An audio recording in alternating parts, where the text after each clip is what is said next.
there is a point coming that we either completely are just absorbed into this corrupt system, or Americans begin to stand up and say enough is enough. You know, it was 1854, 56, where, a senator stood up in the well of the Senate by himself. And they were talking about slavery. And he said, "You people are hypocrites. You are hypocrites." The two parties then were the Whigs and the Democrats. And he said, "You guys talk a good game. Yeah, we're going to work on that one. When you're back at home, you're not doing anything. Neither of you guys, neither party is serious about solving any problems.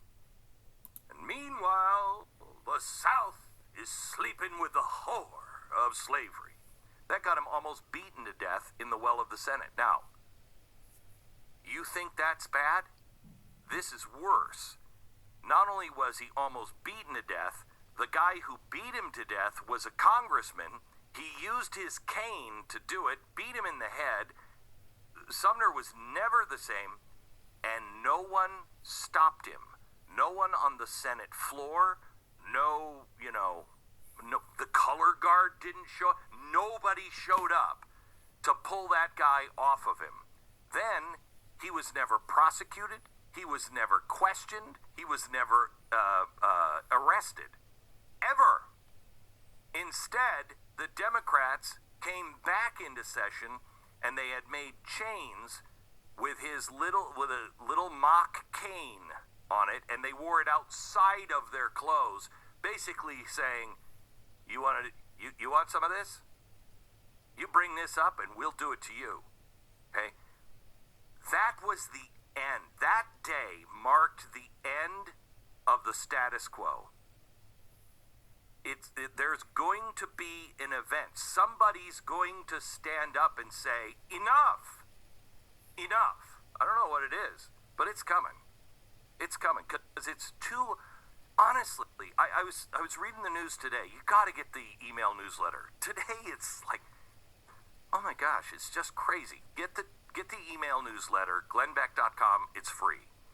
But I'm going through all of that, and I'm looking and reading all the stories. And at some point this morning, I actually stopped and went, okay, I can get the idea of the normalcy bias.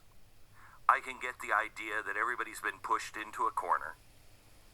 But I really don't understand anybody, and maybe it's that there's no honest people. Anyone who is honestly looking at things, I don't know how you don't get how bad the situation is. Because it's everywhere. Now, let me go back to the whistleblower. Whistleblower stories I love! The whistleblower now, the new one, I mean, I'd like to hear, it's like a chorus of whistles. I'd like to hear them all blow at once. The whistleblower is alleging that the FBI and Justice Department are in possession of a document that describes a criminal scheme involving then Vice President Joe Biden and a foreign national relating to the exchange of money for policy decisions. This coming from Grassley's office. Grassley is not a bomb thrower. Grassley, he's too old. I don't think he could pick up and lift and throw the bomb. But he's not a bomb thrower. Also, it comes from the committee chairperson, James Comer. These guys, it's not the same as, I don't know, if you took Marjorie Greene. This is not the same as that. These two have credibility.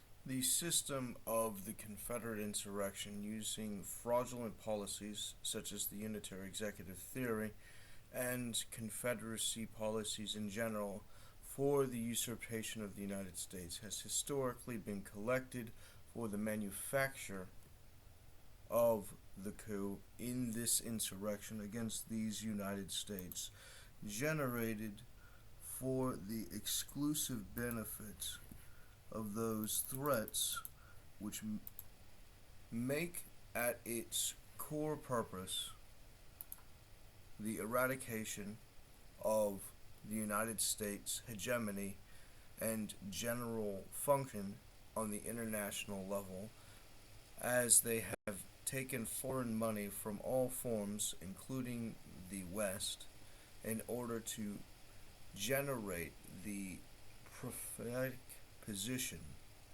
of rewriting history. They're sorcerers who, having the concept that they can manufacture reality, similar to the new Guardians of the Galaxy, generates the position of the ability to make humanity in their own image. At which point you have a system of psychopaths who, being fully compromised in favor of their own delusions, will go on systematic eradications and genocides through their perpetuation of their black markets and crime markets and abuse on the various mechanisms of the policies, such as the military exceeding the legal limitation, the CIA exceeding the legal limitation, the FBI exceeding the limitations, the sheriffs and police and every other exceeding the limitation. As the virus infects the system, it goes into the RNA and reproduces itself exponentially until it ceases to be the same cell. And the reproduced viruses, having taken the copy machine and factories of the cell, have no longer an interest in the thing that they are a parasite against, at which point they begin to implement malicious contempt for that cell and explode it, generating the reproduction to the new as opposed to the original, at which point they are the definition of insurrectionists, which requires the War on David to facilitate the compulsion onto Congress to generate the duel in order to declare war on the Confederate insurgency so that we can engage in military action against the double agents who are compromising national security by the fraudulent Confederate policy. Well, yeah, but I guess since the Trump era, right, a lot of people have heard the term deep state thrown around, and I think some people throw that term around without actually knowing what they're referring to necessarily, and then of course others I think do. But basically, I sort of prefer some of the terminologies by people like Peter Dale Scott talking about like deep politics, as opposed to regular, more like superficial politics, which is the narratives most people are familiar with. Because basically once you go deeper and you really start interrogating power and power structures, you realize that what people have been told in terms of where power actually lies in the U.S. is grossly inaccurate. Yeah. And so eventually, when you start to look deeper, i.e. in deep politics, these power structures become a lot more apparent. And so people, I guess maybe that's where the term deep state came from. It's sort of this state within a state that most people don't necessarily see, or rather it's not put in front of them by the media or the education system, but people that spend the time to research sort of what's actually going on in the world will bump up against this more often than not. And so, I wrote a 2-volume book sort of interrogating a lot of this stuff, sort of using the Jeffrey Epstein case as a vehicle for that. And, essentially what I try and show is that a lot of this so-called deep state, this deeper power structure, is really born out of an alliance between the intelligence community and organized crime that really goes back more essentially to the origins of the U.S. national security state in its current iteration, which is around World War II and the immediate post-war period when you have the CIA being formed, for example, and agencies like this, and how it's essentially gotten totally out of control over time. Because you have this particular power nexus never being held accountable for anything and consolidating more and more power. And one of the ways that consolidated power is through controlled financial crises, whether you're looking at stuff in the 1980s like the savings and loans crisis, or the interrelated antics of Drexel, Burnham, Lambert, and entity groups like that, engaging in a whole bunch of excuse my language, but financial fuckery and never being held accountable for it, and they essentially loot the American public, or the financial sector, and accumulate more and more control over institutions and businesses, major corporations that dominate the economy, and then from there on out, it's really not hard for them to dominate policy at large, right? So. It reminds me of what you just said there. It reminds me of what Julian Assange had said about the Afghanistan war, which is it's just a way to basically loot the American taxpayer, to put the money into their pockets using a war. So that might be one example of kind of what you're talking about. Yeah, so, there's this whole idea of perpetual war, or like perpetual limited war, and this really goes back to the 70s, if not earlier, with people like Henry Kissinger, for example, playing a major role on sort of setting up that paradigm, and obviously it's intimately related to the rise of what a lot of people refer to as the military-industrial complex, and how the importance of that particular industry informs the performance of the American economy at large, and how there's this, intermingling of interest there. If the U.S. weapons manufacturers don't have weapons to sell around the world at, often exorbitant prices, then that can have a detrimental effect on certain metrics used to measure the American economy, even though it's not really about lifting up the American public, right? A lot of it is, corruption involving these particular defense industries over time, and a lot of these defense industries or defense companies have engaged in a lot of egregious behavior. For example, excessively overcharging the Pentagon, engaging in provable fraud, and also selling out, classified material, technological advantages of the U.S. military to ostensible adversary nations for their benefit, the benefit of these companies, because they get profit, out of. Yeah. They make money off. Unfortunately, of that, you just have to. And so. You just have to follow the incentives to find out where the conspiracy may lie. And obviously, as a business, the goal is to grow that business, right? And so you need to find more customers. And if there's no war, there's no business. So something I wrote about in my recent piece of Jamie Dimon, I was talking about this company that Jamie Dimon and his mentor Sandy Weil used to create what is now Citigroup Commercial Credit Corporation, and its parent company, Control Data Corporation. And in sort of exploring these companies, I talk about their ties to a particular power nexus that involves prominent individuals of the 70s and in this period of time. For example, Samuel Pisar is the person I refer to there, who most people might know now as being the stepfather of the current U.S. Secretary of State, Anthony Blinken. And Samuel Pisar was telling Congress in the early 70s, he was talking about how the nation state was becoming irrelevant, and there was the rise of what he called the trans-ideological corporation, and that this was essentially a merging of private Western capitalist enterprises with communist state-run enterprises, and the goal was to essentially create a mass consolidation between East and West of corporate power to create essentially a one-world economy, I guess you could say, but really this powerful economic bloc that was more powerful than any national government in the world. And so you have people like Samuel Pisar being involved with that, and he, of course, was the lawyer and well-known confidant for people like Robert Maxwell, as well as people like controversial businessmen like Armand Hammer, the head of Occidental Petroleum, and then you have a lot of other entities in this mix as well.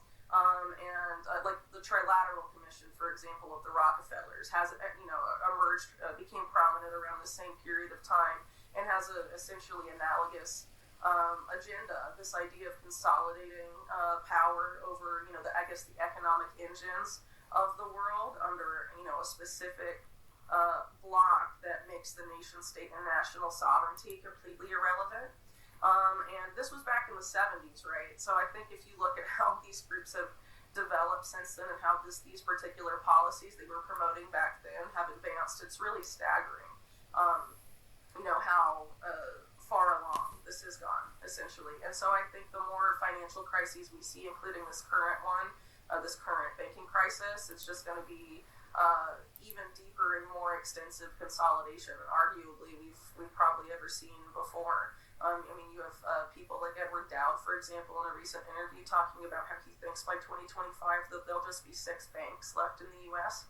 And a lot of these banking crises, arguably manufactured over the past several decades, have intentionally led to the collapse of numerous banks. And at the same time, we've had this parallel policy of building the too big to fail banks through extensive mergers and, the pressure on policymakers to make a lot of mergers that would have previously been illegal possible. Citigroup again pops up in there.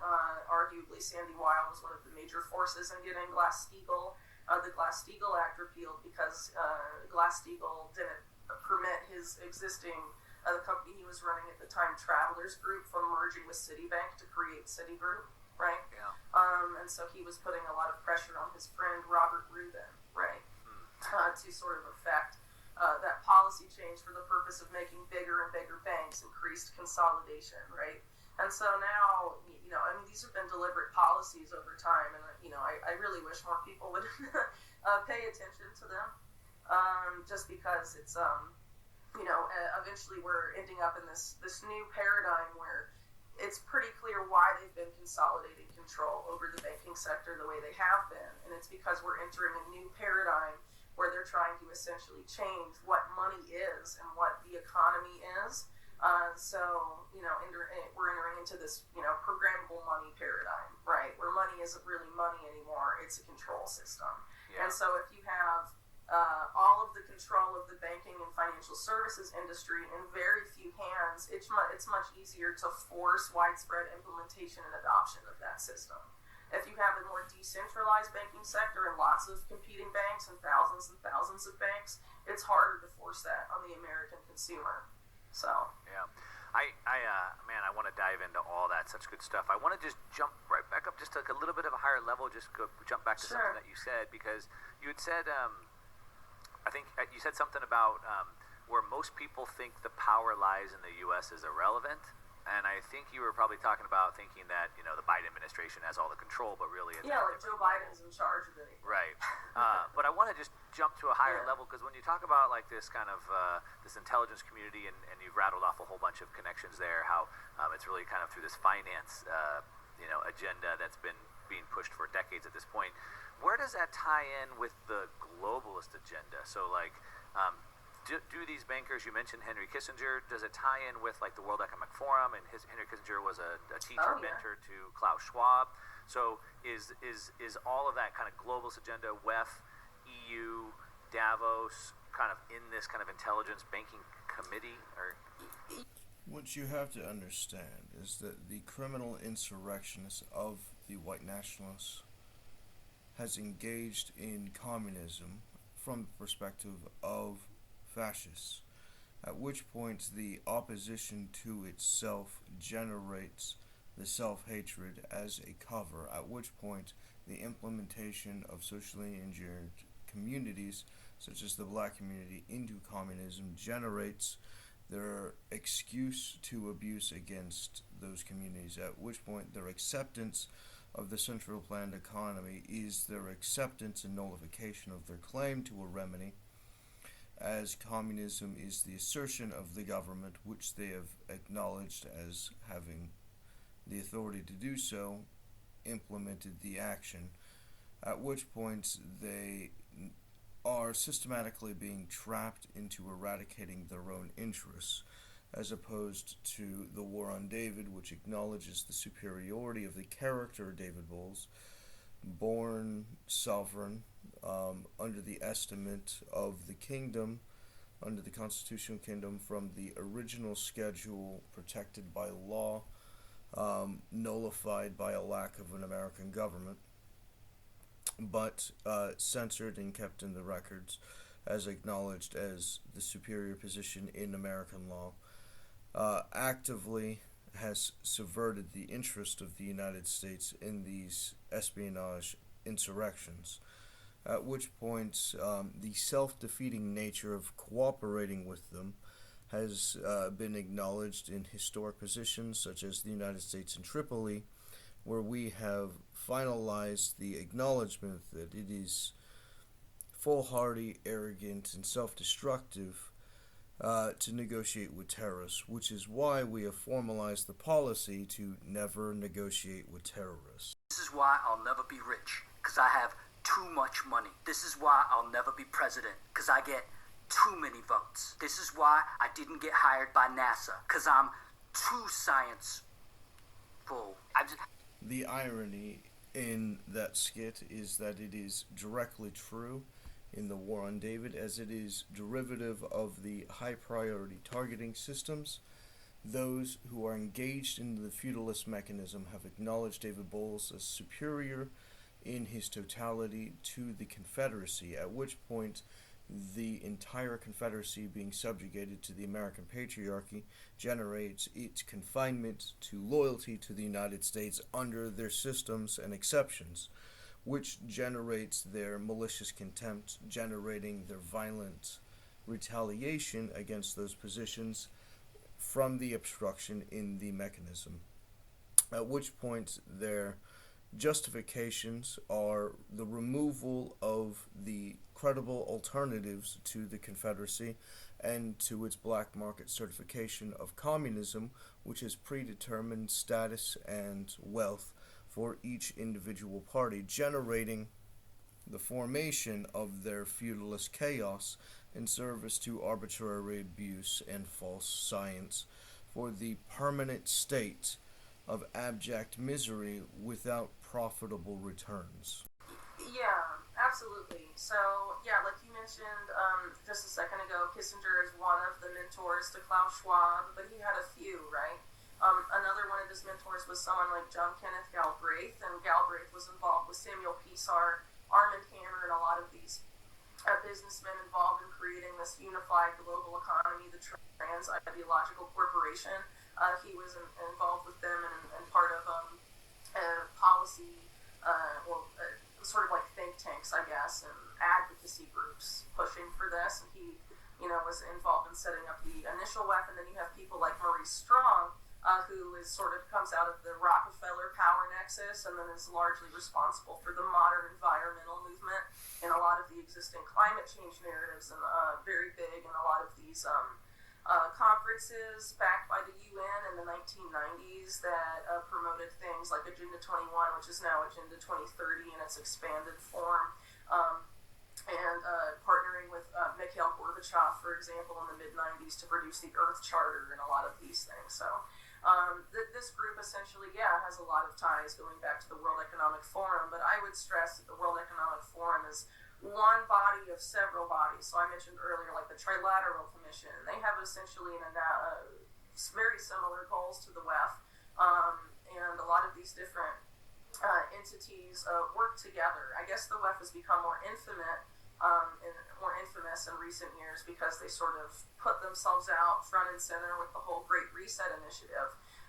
But it's not just like Klaus Schwab is the Dr. Evil figure, who's running it all himself. He's a face. He's one of these middlemen or frontmen for this more powerful agenda, and behind it you have these clans, really, of oligarchs. I think the most accessible and easy for people to see are probably the Rockefeller family, who have been involved in promoting very nefarious policy agendas for most of the past 100 years, with major impacts on the American way of life, whether the health system, the education system, the promotion of eugenics in Nazi Germany, but prior to that also in the United States, and today a major promoter of transhumanism and population control policies, among other things.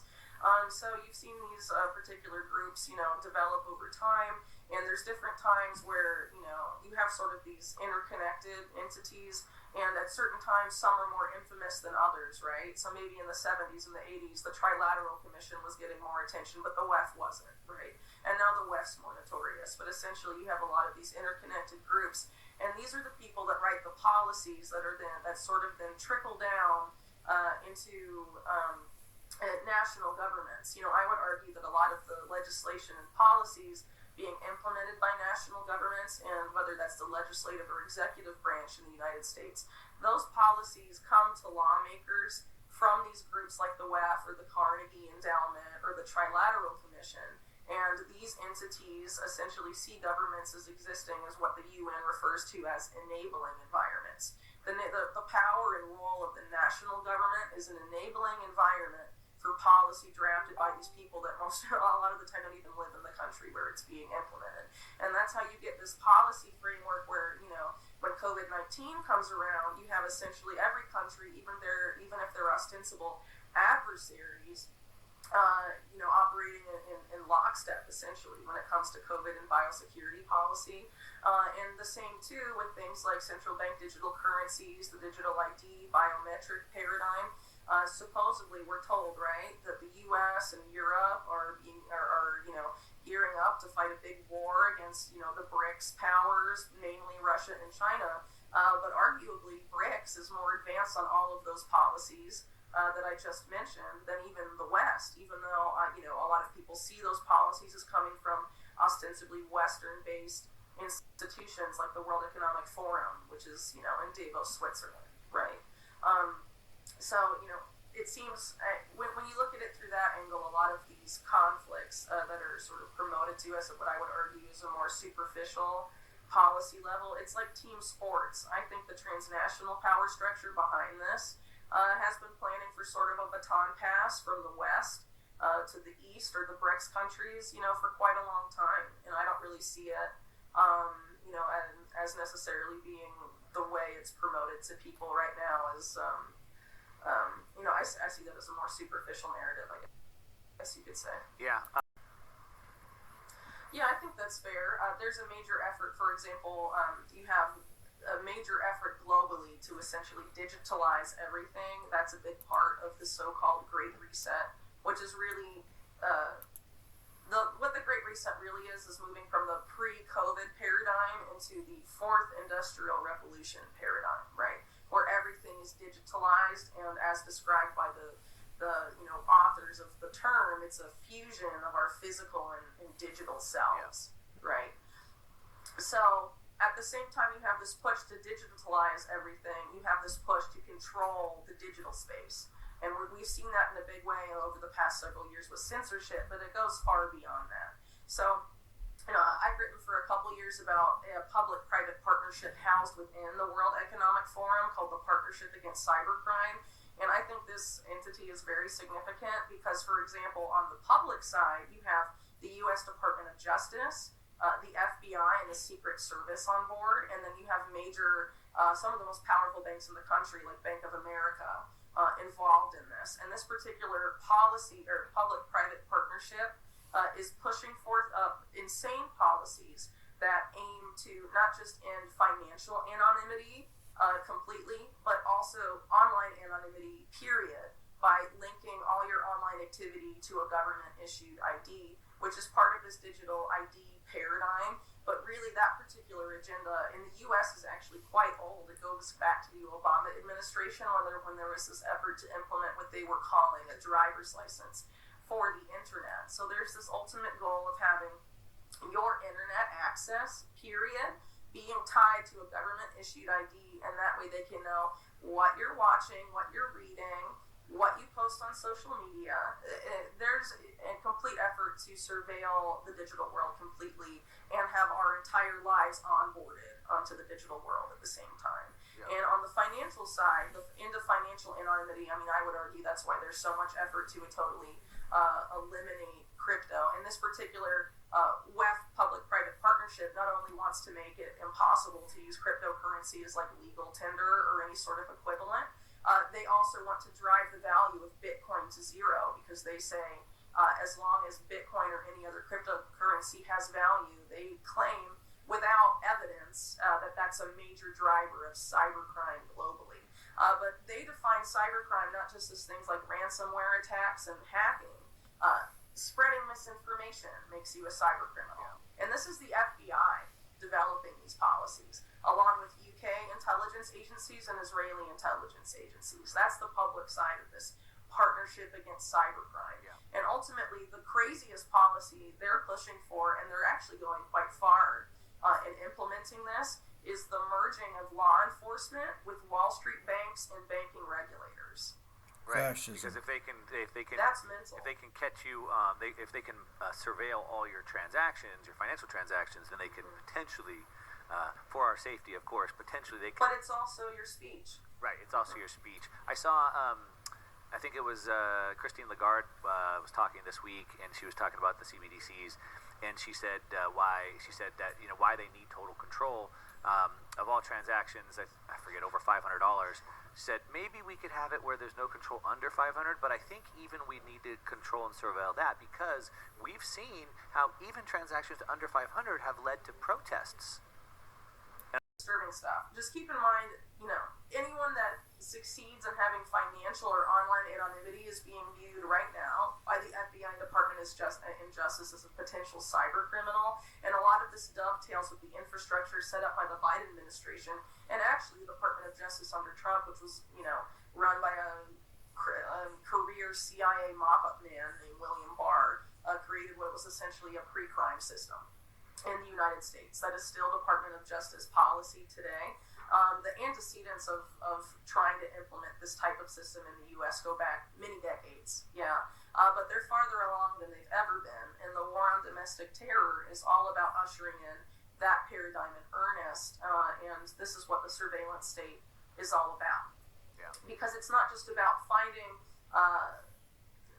the people that are breaking the arbitrary laws and restrictions on speech or finance that they're setting today.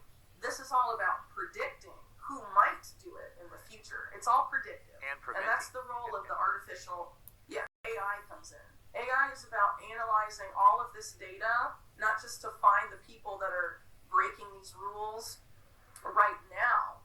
It's to find people who, based on the AI algorithms, are likely to break the rules in the future. Right. So you don't even have to do anything wrong to get caught up in the system. Minority Report. Succeeds only if we are so enslaved to our technology and are so willing to walk into this paradigm where everything is on the digital world and we stop interacting with each other in the real world. And a lot of this, they are counting on people remaining continually addicted to the smartphone. Yeah. I would say. Anyone who cannot live without their smartphone or can't imagine life without a smartphone, you've probably already been enslaved by these people and you don't even know it. Well, obviously it was pitched to the public as a restrict TikTok because China steals our data. I think China already buys all that data anyway, so it's not really there. But to me, and then people are saying, well, it's about taking down cryptocurrency. To me, I think it's even bigger than that. And so, to your point, if we rely on technology, but we've gotten to a point now between Bitcoin, open monetary networks, and now like with Nostr being an open communication network, they can't control those. They can't shut those down. And so then it looks like the Restrict Act is like, okay, then we'll just kill you. Like if we catch you using them, we'll 20 years in prison, lose your property, etc. Yeah. If they don't have anything else they can do to stop people from using it, then they'll illegalize the use of it. Right. And they'll use mass surveillance to try and find people who are using illegal currencies or are using illegal platforms.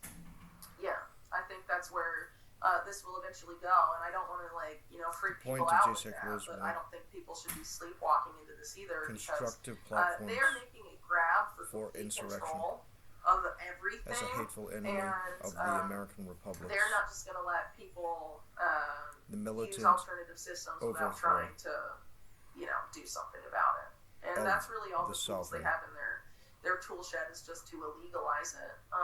And personally, that's why I think people should also look at some non-digital alternatives. It's fine to want to use some of this technology, but first of all, definitely get off big tech for sure. If you have like a Google-based Android phone or an iPhone, definitely consider getting something that's like a de-Googled Android or some sort of alternative that isn't built by big tech, because these big tech companies, almost all of them from their inception, are basically designed to be cutouts for intelligence, or were funded by InQtel, the CIA's venture capital arm. or have some sort of, insane tie to the national security state going way back. Like, there's Facebook DARPA connections, for example, at their origin story. There's a lot of really disturbing stuff there, and I think social media in particular, legacy social media, I guess you could say, needs to be, people need to start moving off of that. So, if you want to use, like, these alternatives for now, I definitely think that's good, but I think people shouldn't put all their eggs in one basket and should ask themselves, if they move to illegalize this stuff, what will you do? It's a fair question to ask yourself, right? In the meantime, before that, I definitely think it makes sense to use those things. But people need to be looking at alternatives to big tech stuff, and also thinking about what these guys are going to try and do to maintain power. And it's very possible that they'll just take away major swaths of the internet. So one thing I like to tell people is, if there's particular information online that you think you will need in the future, save a copy offline, like put it on a hard drive or something, and store information and stuff too, because this is ultimately, they're trying to weaponize information. So misinformation, disinformation, all of this stuff, the censorship agenda, it's like the burning of the Library of Alexandria, a long time ago. It's about taking that information out of the public knowledge, right? And the Hegelian dialectic magic. Yeah. That book. So, there's a lot, people can do to sort of prepare for these eventualities, and it may not get that far, there might be sufficient pushback earlier that prevents some of this stuff, but again, I think it's important people don't assume they wouldn't go that far. Yeah. Well, there's a lot of things people have said that they want to do that they've done, right, in terms of like criminal activity to entrench their power. Yeah, one thing that's certain is once a government takes power, they don't give it back. So we've seen that. I want to get into some of those potential things that maybe people could do. I'm sure you've spent a lot of time. There's Facebook DARPA connections, for example, at their origin story. There's a lot of really disturbing stuff there, and I think social media in particular, legacy social media, I guess you could say, needs to be, people need to start moving off of that. So, we have these events that happen, so they either entice us with the shiny object, hey, use this tech, or then they scare us into that. So let's talk about some of these scaring things. So I know in this work that you did, the new article that you talked about with the banking system, I think some of that you think about maybe the banking system, and you actually had talked earlier, you had said something about these banking crises have been being engineered over and over and over for this consolidation. And so you think that the banking system is still under duress and probably, I think you said earlier, maybe consolidate on the 6 banks, and that will be one of the sticks that will push us into these CBDCs. Maybe at some point then, as the banking system collapses, we'll just swap out one currency for the next, and now we're using it. Yeah, I think that's probable. So for your carrot and stick analogy, I would say the carrot is almost always convenience. Sure. Look how convenient this is. Look how convenient this will be for you. Look how comfortable you'll be if you'll use this. Look at all this, how much more, you won't have to do this, that, or the other, right? That's usually... And you'll be safer. The carrot. And then and the stick is fear. 100%. Almost all of the time. So if you're talking about, fears that relates to an effort to consolidate financial control, you have to make people feel like their money isn't safe and that they're going to lose all their money unless they do what you want. Like in the smaller banks. So your money's not safe in the smaller bank. Move to a bigger bank. Yeah, and essentially Janet Yellen admitted this in front of Congress, which is totally insane. The idea that any bank that they consider too big to fail, if it fails, it'll be systemic risk and all these justifications for the bailout, of Silicon Valley Bank. Only those banks are will depositors be made whole, right? If you're in another bank that isn't in that category as far as the federal government concerned, your money isn't safe. That's the message that this has sent, and it's a deliberate policy decision. Yeah. Right. And which ones they want to bail out, how that works, and then even to the point, the Fed approves bank charters. One recently, Caitlin Long, who's been on the show, she had this Custodia Bank, which is going to be a fully reserved bank, and they didn't approve that. Nope, we don't want that to happen. Can't have that. We need to keep pushing people into the banks that we want, I guess, right? Yeah, but FTX had a relationship with a really weird bank in the middle of nowhere in rural Washington, and they got super rapid approval by the Federal Reserve, but Custodia couldn't get approval. Isn't that interesting? It was really interesting, and it made me think back to kind of this intelligence community. I recently was down in Costa Rica, and they have one of the planes that had crashed running drugs from the Iran-Contra situation. They turned it into like a bar, restaurant, and they have like the whole story on there. Oh, wow. Okay. Yeah, they turned the plane into a bar restaurant, and they have the whole story written there on the thing. And it just made me think about like all these illegal operations that the intelligence community runs, and then they have to raise money illegally to fund the illegal operations. Totally. And like how this whole FTX thing. That was Iran-Contra, in a nutshell. So the reason Iran-Contra arguably happened is because Congress told then CIA Director William Casey that they weren't going to continue to finance his Contra support network to dethrone the Sandinistas in Nicaragua. Right. And so what he decided was, well, how do I find a way to fund all these, covert operations without asking Congress for money so I never have to deal with them again, basically.